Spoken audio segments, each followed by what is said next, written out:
Paper കനത്തിൽ നല്ല മുരിഞ്ഞ നെയ് റോസ്റ്റ് ഉണ്ടാക്കിയാലോ. റെസ്റ്റോറൻറ്റിലൊക്കെ കിട്ടുന്ന നല്ല അടിപൊളി നെയ് റോസ്റ്റിൻ്റെ റെസിപ്പിയാണ്. അപ്പോൾ ഇതെങ്ങനെ ഉണ്ടാക്കാൻ നോക്കാം. അതുപോലെ തന്നെ മാവ് നല്ലോണം പതഞ്ഞ് പൊങ്ങാൻ വേണ്ടിയിട്ട് ഒരു ട്രിക്കും കൂടിയും ചെയ്യുന്നുണ്ട്. ഏത് തണുപ്പ് കാലാവസ്ഥയിൽ നിങ്ങൾക്ക് ഈ ഒരു ഐഡിയ ഉപയോഗിച്ച് നോക്കാം. അപ്പോൾ ഇതുണ്ടാക്കാൻ ഞാനിവിടെ ഇഡ്ഡലി റൈസ് എടുക്കുന്നത്. ഒരു ഗ്ലാസ് ഇഡ്ഡലി റൈസ് എടുക്കുന്നുണ്ട്. അപ്പോൾ നിങ്ങൾക്ക് പച്ചരി വേണമെങ്കിൽ യൂസ് ചെയ്യാം കേട്ടോ. പക്ഷേ നല്ല ക്വാളിറ്റിയിലുള്ള പച്ചരി വേണം നിങ്ങൾ ഇതിനെടുക്കാൻ വേണ്ടിയിട്ട്. അപ്പോൾ നമ്മളിത് ബൗളിലേക്ക് ഇട്ട് കൊടുത്തതിന് ശേഷം അതിൻ്റെ നേരെ പകുതിയാണ് ഉഴുന്ന് ചേർക്കുന്നത്. ഒരു അരക്കപ്പ് ചേർക്കാം. അതുപോലെ ഒരു 1/4 ടീസ്പൂൺ ഉലുവയും കൂടി ചേർത്തിട്ട് നല്ലപോലെ ഒരു 3-4 പ്രാവശ്യം ഒന്ന് കഴുകിയെടുക്കുന്നുണ്ട്. എന്നിട്ട് കുറച്ച് നല്ല വെള്ളത്തിൽ ഇതൊന്ന് കുതിർത്ത് വെക്കാം. നമ്മൾ അരി ഉഴുന്നൊന്നും സെപ്പറേറ്റ് അല്ല കേട്ടോ, ഒരുമിച്ചിട്ടാണ് ഇത് കുതിർത്ത് വെക്കുന്നത്. അതുപോലെ തന്നെ ഒരു 4-5 മണിക്കൂർ കുതിർത്ത് വെച്ചിട്ടുണ്ട്. ഇനി നമുക്കിതൊന്ന് അരച്ചെടുക്കണം. അപ്പോൾ നമ്മൾ കുതിർക്കാൻ ഉപയോഗിച്ച അതേ വെള്ളം ഉപയോഗിച്ചിട്ടാട്ടോ അരച്ചെടുക്കുന്നത്. ഇനി ഇതിലേക്ക് ഒരു 2 ടേബിൾ സ്പൂൺ ചോറും കൂടിയും ചേർത്ത് കൊടുക്കാം. അതുപോലെ തന്നെ നല്ല വെള്ള അരിൻ്റെ ചോറാണെങ്കിൽ അതായിരിക്കും നല്ലത്. നല്ല ഒരു വെള്ള കളറ് നമ്മൾ നെയ്റോസ്റ്റിന് ഇട്ടു. ഞാനിവിടെ മട്ട അരി എടുത്തത്. അപ്പോൾ ഇത് കുറച്ച് നല്ല പേസ്റ്റ് പോലെ തന്നെ ആട്ടോ അരച്ചെടുക്കുന്നത്. ഇഡ്ഡലിക്ക് അരക്കുന്ന പോലെ നമ്മൾ തരിതരിപ്പായിട്ടല്ല അരക്കുന്നത്.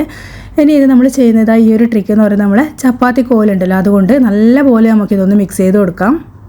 അപ്പോൾ ഇതുപോലെ ഏകദേശം ഒരു 5 മിനിറ്റ് നല്ലോണം മാവിങ്ങനെ അടിച്ച് പതപ്പിച്ച് കഴിഞ്ഞാൽ ഏത് തണുത്ത കാലാവസ്ഥയിൽ നിങ്ങൾക്ക് മാവ് നല്ലോണം ഒന്ന് പൊങ്ങിക്കിട്ടും. അത് നിങ്ങളൊന്ന് ട്രൈ ചെയ്ത് നോക്കണേ. അപ്പോൾ നമുക്കിത് ഏകദേശം ഒരു 8 മണിക്കൂർ പൊങ്ങാൻ വേണ്ടി മാറ്റി വെച്ചതാണ് കേട്ടോ. അപ്പോൾ പിറ്റേന്ന് രാവിലെ നോക്കുമ്പോൾ കണ്ടില്ലേ നല്ലോണം അടിപൊളിയായിട്ട് തന്നെ പതിഞ്ഞ് പൊങ്ങിയിട്ടുണ്ട്. അതുപോലെ തന്നെ ഇതിലേക്ക് ആവശ്യത്തിനുള്ള ഉപ്പും ചേർത്ത് കൊടുക്കാം. തലേന്ന് നമ്മളിതിൽ ഉപ്പ് ചേർക്കുന്നില്ല കേട്ടോ, രാവിലെയാണ് ചേർത്ത് കൊടുക്കുന്നത്. ഇനി ഇതങ്ങ് ഒരുപാടങ്ങ് കുത്തി ഇളക്കി മിക്സ് ചെയ്യേണ്ട. ഉപ്പൊന്ന് അലിഞ്ഞ് കിട്ടുന്നവരെ മിക്സ് ചെയ്തിട്ട് ഒരു 10 മിനിറ്റ് ഒന്ന് മാറ്റി വെക്കാം. അതുതന്നെ നമ്മളിതിലേക്ക് ഒരു ചട്നിയും കൂടി തയ്യാറാക്കി എടുക്കുന്നുണ്ട്. ഒരു 1/4 കപ്പ് തേങ്ങ ഇതിലേക്ക് ഇട്ട് കൊടുക്കാം. അതുപോലെ 2 കുഞ്ഞുള്ളി, ഒരു കഷ്ണം ഇഞ്ചിയും ഒരു പച്ചമുളകും ചേർക്കുന്നുണ്ട്. പിന്നെ കുറച്ച് പൊട്ടുകടല, ഏകദേശം 1 ടേബിൾ സ്പൂൺ മതിയാകും, ഒരുപാട് വേണ്ട. ഇനി ഇതിലേക്ക് ആവശ്യത്തിനുള്ള ഉപ്പും ഒരു 1/4 ഗ്ലാസ് വെള്ളവും ചേർത്തിട്ട് നല്ലോണം അരച്ചെടുക്കാം. അതുപോലെ തന്നെ അരച്ചെടുക്കുമ്പോൾ ഒരുപാട് ഫൈൻ പേസ്റ്റ് ആവും വേണ്ട. നമ്മൾ ഹോട്ടലിലൊക്കെ കിട്ടുന്ന ചട്നി കണ്ടിട്ടില്ലേ, കുറച്ച് തരിതരിപ്പായിട്ടല്ലേ അരച്ചെടുക്കുന്നത്, അതുപോലെ വേണം അരച്ചെടുക്കാൻ. ഇനി ലാസ്റ്റ് കടുകും കരിവേപ്പിലയും വറ്റൽമുളകും കൂടി ഇതിലേക്ക് എള്ളെണ്ണയിലാണ് വറുത്ത് ചേർക്കുന്നത്. അപ്പോൾ നമ്മൾ നല്ല അടിപൊളി ചട്നി ഇവിടെ റെഡിയായി. ഇനി നമുക്ക് ദോശ ഉണ്ടാക്കാൻ തുടങ്ങാം. ഒരു 10-20 മിനിറ്റ് മാറ്റി വെച്ചാൽ നമ്മളെ മാവ് വീണ്ടും പൊങ്ങും കേട്ടോ. ഇനി വീണ്ടും നമ്മൾ ഇതുപോലെ ഒന്ന് ജസ്റ്റ് ഒന്ന് മിക്സ് ചെയ്ത് കൊടുക്കുക. എന്നിട്ട് നമ്മൾ ദോശക്കല്ലിൽ ഇതുപോലെ എണ്ണ പുരട്ടിയതിന് ശേഷം നല്ല നേർങ്ങനെ നമുക്കിതൊന്ന് പരത്തിയെടുക്കാം. ഇനി ഒരു ഹെൽത്തി ആയിട്ട് തയ്യാറാക്കാൻ വേണ്ടി നമുക്ക് ഇതിൻ്റെ മേലെ കുറച്ച് നെയ്യ് പുരട്ടി കൊടുക്കാം. നെയ്യ് പുരട്ടുമ്പോൾ നല്ല ക്രിസ്പായിട്ട് കിട്ടുകയും ചെയ്യും. അപ്പോൾ ഇരുമ്പിൻ്റെയൊക്കെ ദോശക്കല്ലുണ്ടെങ്കിൽ അതിൽ ഇത് നമ്മൾ ചുട്ടെടുക്കുന്നതായിരിക്കും നല്ലത്. നല്ല അടിപൊളി ടേസ്റ്റായിരിക്കും, നല്ല ക്രിസ്പായിട്ട് കിട്ടുകയും ചെയ്യും.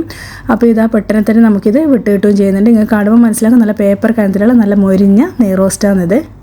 അപ്പോൾ വീഡിയോ ഇഷ്ടമായാൽ തയ്യാറാക്കി നോക്കാൻ മറക്കരുത്. ചാനൽ ആദ്യമായിട്ട് കാണുന്നവരാണെങ്കിൽ നിങ്ങൾ ലൈക്ക് ചെയ്യാനും ഷെയർ ചെയ്യാനും അതുപോലെ സബ്സ്ക്രൈബ് ചെയ്ത് സപ്പോർട്ട് ചെയ്യാനും മറക്കല്ലേ. അടുത്ത വീഡിയോയിൽ നമുക്ക് വേറൊരു റെസിപ്പി ആയിട്ട് കാണാം. താങ്ക്